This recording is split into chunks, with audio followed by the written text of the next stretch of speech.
आज के इस इस्तकबालिया प्रोग्राम के सत्कार मूर्ति महाराष्ट्र की बुलंद आवाज़ वो आसिम आज़मी साहब, कमाल फ़ारूकी साहब, शोएब खुसरो साहब, मुकीम देशमुख साहब, यहाँ पर आए हुए अहमद चाऊ साहब, नवीन भाई और आए हुए तमाम शहर के ज़िम्मेदारान, बुज़ुर्गों, दोस्तों, नौजवान साथियों, मैं सबसे पहले आज हमारे दरमियान अबू आसिम आज़मी साहब आए हैं, मैं उन्हें इंडिया अलायंस की जो कामयाबी है ख़ास तौर से महाराष्ट्र में और उत्तर प्रदेश में, उसके लिए उन्हें मुबारकबाद पेश करता हूं और उम्मीद करता हूं कि जिन उम्मीदों के साथ अक़लियतों ने, दलितों ने, ओबीसीयों ने, पिछड़ों ने जो साथ देने का काम किया, इंशाअल्लाह हमारी उम्मीदों पर इंडिया अलायंस खरा उतरेगी। हम देखते हैं कि आज मुल्क के हालात क्या हैं। इन मुल्क के हालात को देखते हुए लोगों ने इकट्ठा होकर बड़ी तादाद में, हाईएस्ट नंबर ऑफ परसेंटेज अभी जो वोटिंग का हुआ, ये इसलिए हुआ कि देश के लोकशाही को, देश के संविधान को बचाना है। आज इसीलिए जब अबू आसिम आज़मी साहब 4 जून के बाद पहली बार औरंगाबाद शहर में आ रहे थे, तो हमने ये जिम्मेदारी समझी कि एक ऐसा कायद जिसने इंडिया अलायंस को मजबूत करने में एक बहुत बड़ा रोल अदा किया, उसका हमने इस्तकबाल करना चाहिए, उसकी सराहना करनी चाहिए। और जिस तरह मेरे वालिद साहब ने कहा, हम एक हो जाएं तो बन सकते हैं शम्स व कमर, वरना बिखरे हुए तारों की क्या बात बनी। हम सब, भले ही कोई अलग पार्टी का हो, हमारे साथ बीआरएस है, कांग्रेस, एनसीपी, राष्ट्रवादी, बहुजन समाज, वंचित, हर पार्टी का अगर व्यक्ति साथ आता है और हमारे मुद्दे एक हैं, इन मुद्दों के लिए अगर हम एक साथ मिलकर काम करते हैं तो मैं समझता हूँ इंशाअल्लाह हमारे मुद्दे हल होंगे। इतना ही कहते हुए मैं अपनी जगह लेता हूँ। खुदा हाफिज़, जय हिंद। हमारे इस विधानसभा के आमदार इज़्ज़त-माब अबू आसिम आज़मी साहब, समाजवादी पार्टी से उनका ताल्लुक़ है, लेकिन मिली तहरीक के वो रूह रवां है और उन्होंने मिली तहरीक को पूरे महाराष्ट्र में, हिंदुस्तान में बढ़ाने का काम किया। और जब जब अक़लियतों पे जुल्म हुआ, नाइंसाफ़ी हुई, तो अबू आसिम आज़मी ने असम्बली से लेके पार्लियामेंट तक, गली से लेके दिल्ली तक के आवाज़ बुलंद किया और जिसका नतीजा महाराष्ट्र में, हिंदुस्तान में इंडिया अलायंस को जो कामयाबी मिली, मैं सबसे पहले राहुल गांधी और अखिलेश यादव साहब, शरद पवार साहब, उद्धव ठाकरे साहब और बिलखुसूस अबू आसिम आज़मी का स्वागत करता हूं, इस्तेमाल करता हूं। ये एनआरसी हमारे पे मजालिम, जुल्म, इसके खिलाफ आवाज बुलंद करने वाली शख्सियत आज हमारे में मौजूद है। मौलाना आज़ाद रिसर्च सेंटर में आपने उनको सुना। एक तहरीक का नाम अबू आसिम आज़मी है, जिसने पूरे हिंदुस्तान में दबे कुचले हिंदू, मुस्लिम, दलित, सिख, ईसाई सबकी आवाज़ को बुलंद किया। और आज वो अचानक अपने कार्यकर्ता से उनको कितनी मोहब्बत है, उसकी मिसाल मैं आपको देना चाहता हूँ कि हमारा नौजवान अब्दुल रऊफ जो रात दिन लोगों का काम करता है, उसकी बच्ची की विदाई का प्रोग्राम है। तमाम मसरूफियत छोड़कर अखिलेश यादव के फ़ोन कंटिन्यू आ रहे हैं, उनको मीटिंग में जाना है, लेकिन उन्होंने प्रोग्राम पोस्टपोन करके पहले कहा कि मेरा कार्यकर्ता, उसकी बेटी की नहीं, मेरी बेटी की शादी है, तो सबसे पहले औरंगाबाद आए। तो जो लीडर में यशवंतराव चौहान, वसंतदादा पाटिल, शरद पवार, विलासराव देशमुख, इन लोगों में जो क्वालिटी थी, आज महाराष्ट्र में अबू आसिम आज़मी के रूप में हम और आप देख रहे हैं।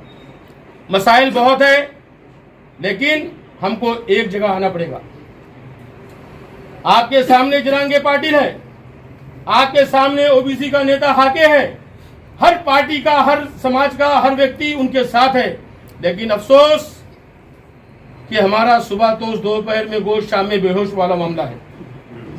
हम कब्रिस्तान में रहते के बात करते हैं, जैसे कब्रिस्तान से बाहर निकालते हैं तो अपनी दुनिया में मस्त हो जाते हैं।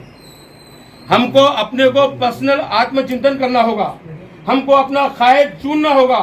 हमने आज इंडिया अलायंस को चुना, ईमानदारी के साथ हमने काम किया लेकिन आसिम साहब जिनको हमने चुन के दिया, जो पहुंचे, उन्होंने हमारी आवाज बुलंद करनी चाहिए। पार्लियामेंट में जुल्म हो रहा है। कुर्बानियों के मसले में आप देख रहे हैं कि पहली बार औरंगाबाद में नाइंसाफियां हुई। पूरे गली गली में जानवरों को पकड़ा गया। साबिर नाम का एक कार्यकर्ता, दौलताबाद का सरपंच, माजी सरपंच, जिसकी खाला इंतकाल कर गई थी कैंसर की वजह से, वो मौता में था, उसके नाना का मुझे फोन आया। वो रो रहे थे। उसको तीसरे दिन पकड़ाया गया इसलिए कि उसने महाविकास आघाड़ी का काम किया। अगर इस तरीके से कार्यकर्ताओं के बल को तोड़ा गया तो विधानसभा में अपना कोई सच्चा नहीं है। ऐसा मैं आपको एक मैसेज देना चाहता हूं। हमारे साथ जो इंसाफ करेगा, हमारी आवाज को बुलंद करेगा, जुल्म के खिलाफ आवाज लड़ेगा, हम उसके साथ रहेंगे। ये हमको आगे फैसला करना है अनकरीब में। सिर्फ वोट देना इसका मतलब मुसलमान भाजीपाला नहीं है मंडी का। लोकसभा में ठीक था, राहुल गांधी और अखिलेश यादव को हमने भरपूर वोटों से चुन कर दिया, शरद पवार साहब को चुन कर दिया, उद्धव ठाकरे साहब को चुन के दिया। लेकिन अरे हमारा भी तो हक होता है, हमको भी तो इंसाफ चाहिए, हमको भी कुर्सी चाहिए मुझे छोड़कर, लेकिन किसी को ना किसी को तो दो। तो मैं ये कहना चाहता हूं कि आज अबू आसिम साहब आप मौजूद हैं। कौम के नौजवान हमसे सवाल कर रहे हैं कि हमारा फ्यूचर क्या है, क्या खाली वोट देना हमने किस्मत में लिख के लाए? तो हालात, आपको ये हालात पर आत्मचिंतन करके अखिलेश यादव साहब को, राहुल गांधी साहब को कहना पड़ेगा कि अक़लियतों का महाराष्ट्र में 15 से 16% है, कम से कम 5% तो सीट दो उनको, और मुझे छोड़ के दो, लेकिन किसी को ना किसी को तो दो। हम अगर हमारे हक बुलंद करने के लिए आवाज नहीं उठाएंगे तो आने वाला वक्त हमारे लिए ठीक नहीं है। और बहुत सारे सियासी यहाँ बातें नहीं करनी है। आपका ताल्लुक समाजवादी से है, आप एक समाजवादी के ज्येष्ठ नेता हैं, और इस वक्त हिंदुस्तान में कांग्रेस के बाद अखिलेश यादव की ताकत है, जिसने योगी के जुल्म के खिलाफ वहां पर आवाज बुलंद करके पूरा लब्बैक करके उसको कौम ने, दलितों ने, हर समाज के ब्राह्मणों ने, हिंदुओं ने, सबने उठ दिया। लेकिन सबसे ज्यादा 95-98% हमारा हिस्सा है। हमको क्या मिलेगा? हमको लाका मिलेगा, हमको हरसूल जेल मिलेगी। कौन सा लीडर हमारे लिए खड़े होगा जिसको हमने वोट देके लोकसभा में भिजाए? वो हमारे लिए आएगा या नहीं आएगा? सवाल हमारे सामने ये है। इसलिए आसिम साहब, मिल्ली तहरीक आपने शुरू किए थे, एक राष्ट्रवादी का कार्यकर्ता इस नाते से मैंने आपकी तारीफ किया था, और आज भी मैं कहीं भी रहूं मैं आपके साथ हूं। लेकिन आप आवाज बुलंद करिए, नौजवानों के जुल्म को रोकिए, उन पर जो जुल्म हो रहा, हमारा हक हमको दिलाइए। और आप में वो क्वालिटी अल्लाह सुब्हानहू तआला ने दिया। आप मजबूत आदमी है, आपके साथ कौम है, पूरे हिंदुस्तान के नौजवान आपको देखते हैं, और देखते नहीं, आपने हमेशा आंदोलन किया। आप मरीन ड्राइव पर आप लड़ते रहे, आप मोहम्मद अली पे पैदल यात्रा करते रहे। लेकिन हमको अपने नेताओं की इज्जत करना पड़ेगी, बुराई से बचना पड़ेगा। कोई भी हो, अगर आरक्षण की बात करता है, संरक्षण की बात करता है, शिक्षण की बात करता है, तो हम उसके साथ हैं। शम्सो कमर, वरना बिखरे हुए तारों की क्या बात बनी। इसलिए हमारा सेकुलरिज्म पे भरोसा है, हम बाबा साहब की घटना के साथ हैं, हम अल्लाह और रसूल के कानून के पाबंद हैं। हम वो गद्दार नहीं है जो कौम से गद्दारी करे, कौम के खिलाफ बोले। अबू आसिम से लेके कमाल फारूक तक हम अल्लाह ताला के हुक्म की पाबंदी करने वाले लोग हैं, बाबा साहब की घटना पे अमल करने वाले लोग हैं। मैं सिर्फ आज इतना एक मैसेज देना चाहता हूँ। और आसिम भाई, मैंने इसीलिए सोचा कि आप यहाँ आ रहे तो तमाम शहर के जिम्मेदारों को बुलाऊं, आपसे मुलाकात कराऊं। आप तो संघर्ष कर ही रहे हैं, मेरे से ज़्यादा आपको अनुभव है, लेकिन आज ले और दे का मामला है। लोग सोच रहे हैं, लोगों की तकलीफों का सामना करना पड़ रहा है, तो क्या हमारे किस्मत में बीच है? ये बच्चे नौजवान पूछ रहे हैं। इसलिए मैं चाहूँगा कि आप हमारी आवाज़ को असेंबली में, पार्लियामेंट में बुलंद करें। और मैं आसिम भाई के पहले हमारे बैरिस्टर उमर से गुजारिश करूंगा कि वो 5 मिनट में आसिम भाई को अपने ख्यालात का इज़हार करें। लेकिन दिन से कमाल फारूकी साहब, उनके फर्जंद उमर साहब और यहाँ मौजूद तमाम औरंगाबाद की मशहूर शख्सियात, नौजवान साथियों, सबसे पहले तो मैं कमाल फारूकी साहब का बहुत बहुत शुक्रिया अदा करता हूँ। मैं कोई लीडर नहीं हूँ, आज तक मैंने ज़िंदगी में कभी सोचा नहीं कि मैं कोई लीडर हूँ या कोई पॉलिटिकल पार्टी का बहुत बड़ा है वो हूँ। मैं सिर्फ और सिर्फ खिदमत करने की गर्ज से पॉलिटिक्स कर रहा हूँ। अगर पॉलिटिक्स में लोगों को क्या रहता है कि भाई आगे थोड़ा बढ़ो, मिनिस्टर बन जाओ और कुछ हो जाओ, कहीं पैदा हुए साला किसी के बाप बना लो, एक दिन में इधर हो कल उधर चले जाओ। लेकिन मैंने ये नहीं सीखा। मैंने कहा था लखनऊ में कि मुझे मालूम है कि महाराष्ट्र में समाजवादी पार्टी की सरकार कभी नहीं आ सकती।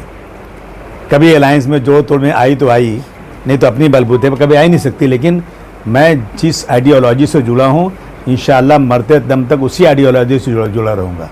और मुझे मालूम है कि समाजवादी पार्टी में जो काम होता है, मैं समझता हूँ कि हम लोग यहाँ से बैठ के भी लखनऊ में अगर सरकार रहे ना तो बड़े से बड़ा काम करवा सकते हैं। लेकिन यहाँ हमारे पास कोई लीडर ऐसा नहीं है जो अपनी बात मनवा सके, कोई नहीं है। कोई बुरा नहीं मानना चाहिए इसको, कौन सुनता है हमारी बात यहाँ पे। आज हम लोगों ने वोट दिया है इंडिया अलायंस को, लेकिन इंडिया अलायंस के लोगों से हमने बार्गेन नहीं किया। हमने वोट तो दे दिया, लेकिन हमने बातचीत नहीं किया कि भाई आपको हम सपोर्ट करेंगे तो हमें क्या देंगे आप। इंडिया अलायंस में वही लोग तो हैं ना जिन्होंने 5% रिजर्वेशन लाया था। जब उनका टर्म आया तो उन्होंने नहीं दिया, जब बीजेपी का टर्म आया तो वो मांग रहे हैं उनसे। आप खुद बैठ कर नहीं दे रहे हैं और बीजेपी से मांग रहे हैं। ये लोग जो है ना मुसलमानों को का सिर्फ इस्तेसाल करते हैं। और यकीन जानिए हम लोग अनटचेबल हैं।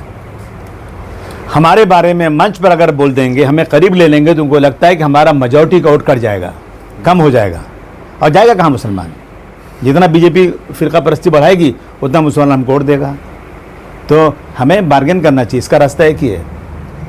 जैसे कहते हैं ना, हम एक हो जाएं तो बन सकते हैं खुर्शीद व मुबीन, वरना बिखरे हुए तारों से क्या बात बने। हमें एक लीडर बनाना चाहिए। हम नहीं कह रहे हैं कि आप लीडर को फ्री छोड़ दीजिए, कलेक्टिव लीडरशिप कीजिए, औरंगाबाद के सतह पर कीजिए। जमा हुई हर मसलक के लोग, उलमाए कराम, जो लोग इलेक्शन नहीं लड़ना चाहते हैं लेकिन वो चाहते हैं कि इस मुल्क में रही हुई इस मिल्लत को भी कम से कम इंसाफ मिले, इस मुल्क में मुसलमानों के साथ जुल्म ज़्यादती न हो। मैं यकीन जानिए, अगर हमने अपना एक लीडर तय कर लिया, वो लीडर अपनी बात नहीं बोलेगा, वो लीडर कलेक्टिव लीडरशिप से राय बात करने के बाद एक एज ए स्पोक्समैन बोलना चाहिए, बात करना चाहिए, तभी हमारा मसला हल होगा।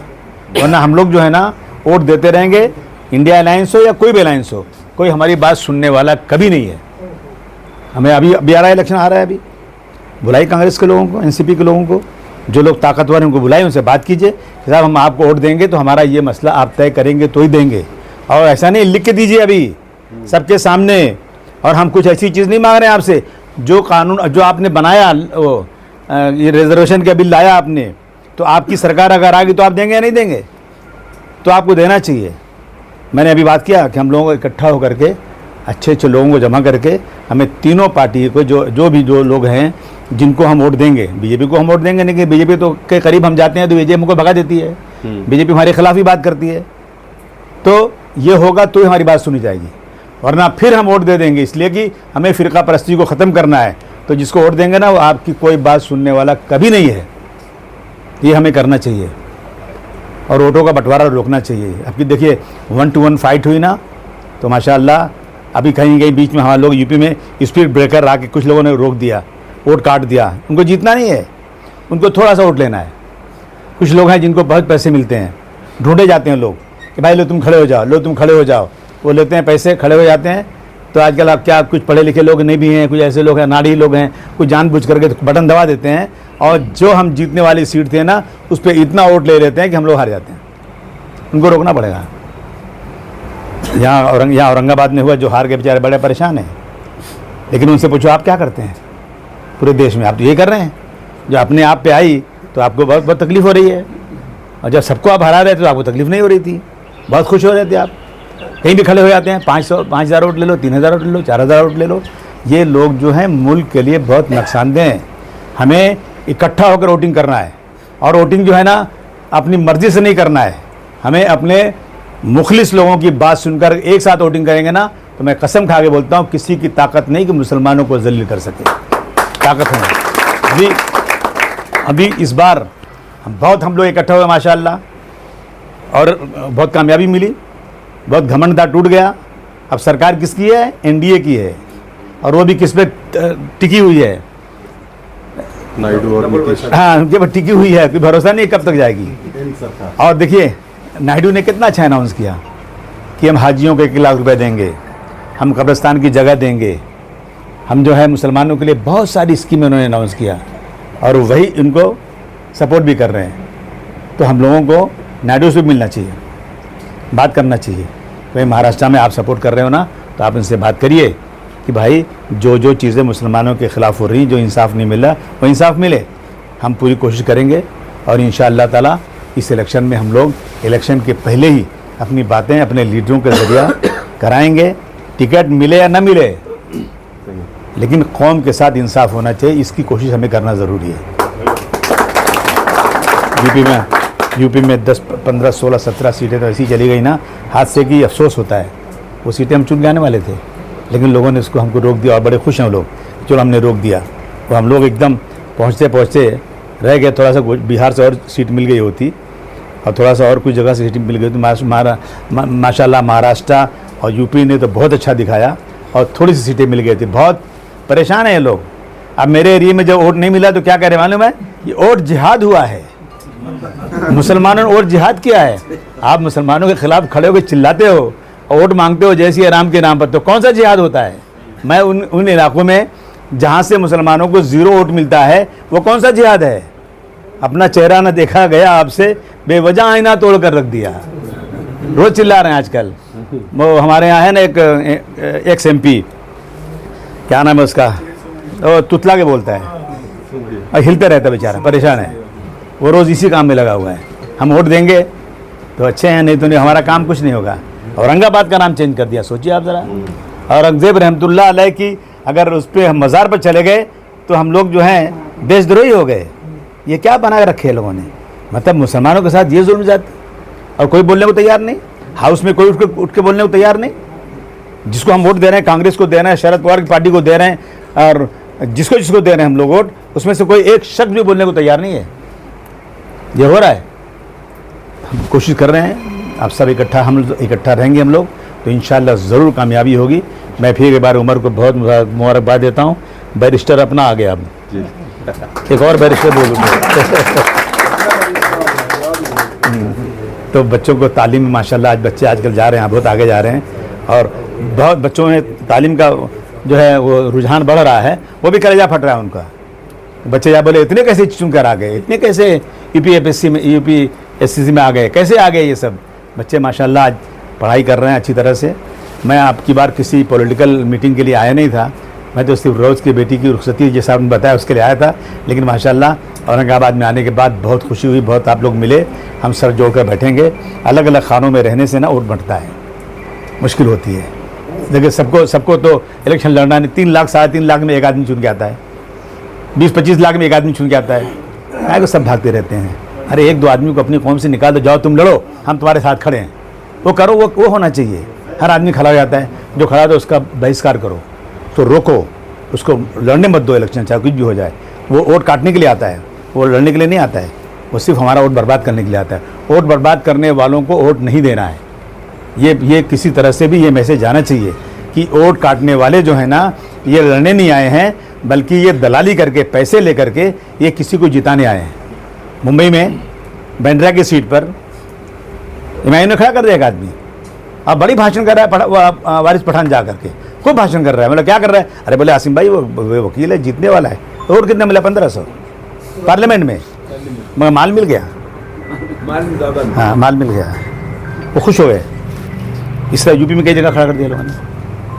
और वही जो मार्जिन वोटों की है, हम लोग जब पार्लियामेंट, मैं समाजवादी पार्टी अलायंस थी कांग्रेस के साथ में, सीट लड़े थे हम लोग मदनपुरा से आगे परेल तक की सीट थी, उसमें हम सिर्फ 152 वोट से हार गए थे पार्लियामेंट सीट, 152 वोट से। और उसमें एक आदमी खड़ा हो गया था, उसने 1700 वोट ले लिया, ऐसे बेनामी आदमी मुसलमानों को वोट ले लिया। तो क्या होता है ना, थोड़े से वोट से हमारी हार हो जाती है। हमें इस बात पे गौर करना बहुत ज़रूरी है कि जो लोग सिर्फ वोट काटने के लिए आते हैं ना, उनके बारे में सोचना बहुत ज़रूरी है। मैं आपका फिर एक बार शुक्रिया अदा करता हूँ और आपको यकीन दिलाता हूँ इंशाअल्लाह ताला जो आपने भरोसा किया है उस भरोसे को टूटने नहीं दूंगा, कोशिश करूँगा जितनी होगी, चाहे किसी का दबाव भी आए। बहुत दबाव आ रहा है, पार्टी छोड़ो, इधर आ जाओ, उधर आ जाओ, नहीं तो ये हो जाएगा। अभी कुछ बोलना नहीं चाहता हूँ, सब चल रहा है ये ना मोबाइल, तो गड़बड़ हो जाएगा ज़रा सा। लेकिन इंशाअल्लाह झुकेंगे नहीं इंशाअल्लाह। अल्लाह ताला, अभी अल्लाह का एक हुक्म है वो मानूं या मैं सरकार का हुक्म मानूं? अभी जो है ये लाना चाहते हैं common civil code. Common civil code में जो अल्लाह का हुक्म है, कुरान शरीफ में जो है, उसको नहीं मानना है, जो इनका हुक्म मानना है। ये कैसे हो सकता है? और अल्लाह ने इनको दिखाया इंशाअल्लाह। अब आप वो कानून नहीं ला सकते, अब आप जो है CA NRC नहीं ला सकते इंशाअल्लाह। 5 साल तो नहीं ला सकते, चाहे कुछ भी हो जाए। और उसके बाद 5 साल के बाद तो फिर इंशाअल्लाह चिराग गुल ही होने वाला है। आपने कहा कि भाई इंडिया अलायंस को लेकर बड़ी बात कीजिए कि भाई अब आने वाले वक्तों में मुसलमानों में चाहिए कि उनसे बात करना चाहिए कि भाई हमारे लिए क्या आप एक रख रहे हो। तो उसके लिए आपको क्या लगता है मुसलमानों को कितनी सीटें महाराष्ट्र से मिलनी चाहिए इस बार? इंडिया अलायंस कितनी सीटें आप कितनी मांग करेंगे देने? देखिए, जिन जिन इलाकों में मुसलमानों की तादाद अच्छी है, थोड़ा मुस्लिम वोट, थोड़ा सेकुलर गैर मुस्लिम वोट मिला कर चुन के आ सकते हैं, उन सीटों पर कम से कम मरती हालत में 288 अगर है ना, तो 288 में समझिए कि आप अगर 15% मुसलमान है तो 15 दूनी 30, 35, 40 सीटें मिलना चाहिए। उसमें जितनी चुन के आ जाए इतना मिले। हमारी जितनी तादाद है उसके परसेंटेज से सीटें मिलना चाहिए। मैं ये नहीं कह रहा हूँ कि आप ऐसे इलाके में दे दिए जहाँ हमारी तादाद नहीं है। जहाँ जहाँ महाराष्ट्र में हम लोग अच्छी तादाद में हैं और वहाँ सेकुलर लोग हैं, उन सीटों पे मुसलमानों को देंगे। तो मैं दावे के साथ कह सकता हूँ महाराष्ट्र में एक अच्छा बहुत मैसेज जाएगा और मुसलमान चुन कर आएगा तो देश की हिफाजत करेगा, अपनी जान कुर्बान करके देश की सरहदों पर जाकर जान देगा। इस देश के लिए कुर्बानी देने वाले में मुसलमान नंबर 1 है, मगर मुसलमानों को पीछे किया जा रहा है। सर, अभी एक और जैसे आपने कहा कि इंडिया अलायंस के अलावा कुछ पार्टी ऐसी थी जिन्होंने अकेले इलेक्शन लड़ा है, जैसे वंचित बहुजन अघाड़ी देखा जाए महाराष्ट्र में, MIM देखा जाए, तो क्या इन पार्टियों को भी इंडिया अलायंस अपने साथ लेगी? चलो जो वो लोकसभा में हुआ विधानसभा में साथ ले लेंगे इन लोगों को? मुझे नहीं लगता लेंगे, इसलिए कि आस्तीन के सांप को दूर रखना चाहिए, दो मुँह सांप को दूर रखना चाहिए। ज़बान से कुछ बोलना और कुछ करना और स्पीचेस करके अपने जो हमारी मुस्लिम हिंदू एकता है उसको तोड़ देना और अंदर से जा कर के बीजेपी के साथ बैठ के उनके साथ जो है राम मशवरा करके सीटें खड़ी करना, उन लोगों के साथ मुझे लगता है कभी हाथ नहीं मिलाना चाहिए। अभी इस वक्त यहाँ पर अगर देखा जाए औरंगाबाद में जो लोकसभा का लास्ट को इलेक्शन हुआ, MIM दूसरे नंबर पर यहाँ पर रही। अब विधानसभा में ये होगा कि इंडिया अलायंस की तरफ से भी सीट उतरेगी, MIM अगर आपके साथ नहीं जाएगी या वंचित नहीं जाएगी, वो भी अलग अपनी सीटें उतारेंगी। तो आपको फिर लगता है कि जैसे कि फिर बंटवारा होगा और फिर जैसे आप चाह रहे बीजेपी को रोकना, लेकिन बीजेपी यहाँ पर फिर मजबूत नजर आएगी, फिर इसको किस तरीके से रोकेंगे? पूरे जितने भी सेकुलर लोग उनको एक साथ आना चाहिए और इंडिया अलायंस के साथ खड़े होना चाहिए और इंडिया अलायंस को और हमें सीटें देना चाहिए। दोनों बातें हैं। हम सबको इकट्ठा तो करेंगे लेकिन हमको सीटें नहीं मिलेंगी तो क्या फ़ायदा? हम सबको इकट्ठा सब इकट्ठा हो रहे हैं, होंगे। तमाम जितने भी सेकुलर लोग हैं, मुस्लिम हिंदू सब मिल करके वो चाहते हैं कि फ़िरका परस्ती ख़त्म हो और वो जानते हैं कौन से लोग हैं जो वोटों का बंटवारा करके इन फ़िरका परस्तों के बगल में जाकर शाम को कमरे में मिल करके इनसे पैसे लेकर के वोट काटने का काम करते हैं। सबको मालूम है, कोई छुपी बात नहीं है।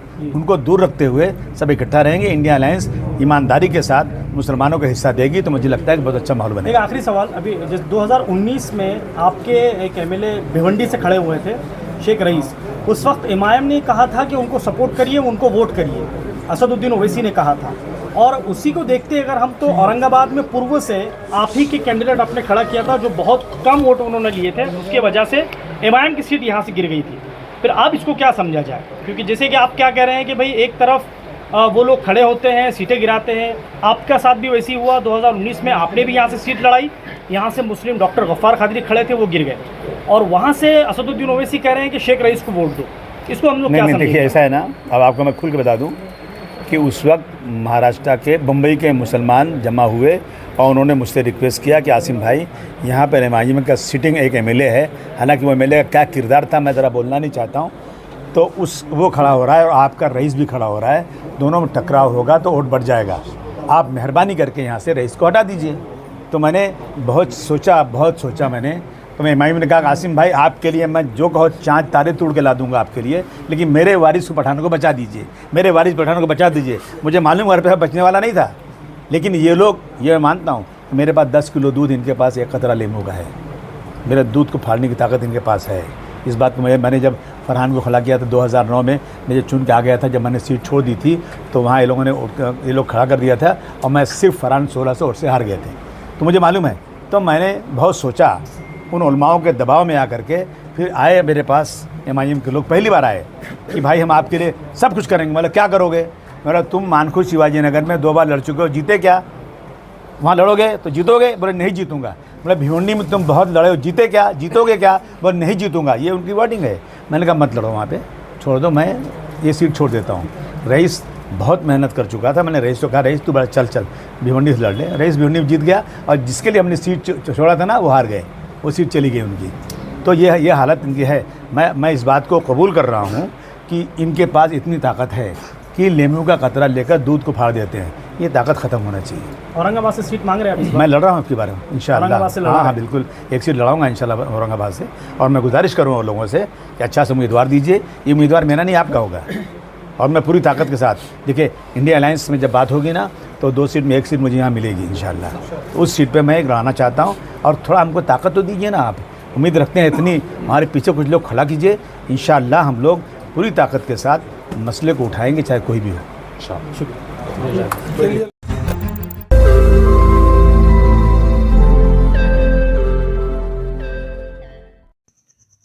रोज नई खबरों को देखने के लिए हमारे औरंगाबाद समाचार चैनल को सब्सक्राइब कीजिए और नोटिफिकेशन पाने के लिए हमारे बेल आइकन को दबाइए ताकि हर खबर की नोटिफिकेशन आपको मिलती रहे।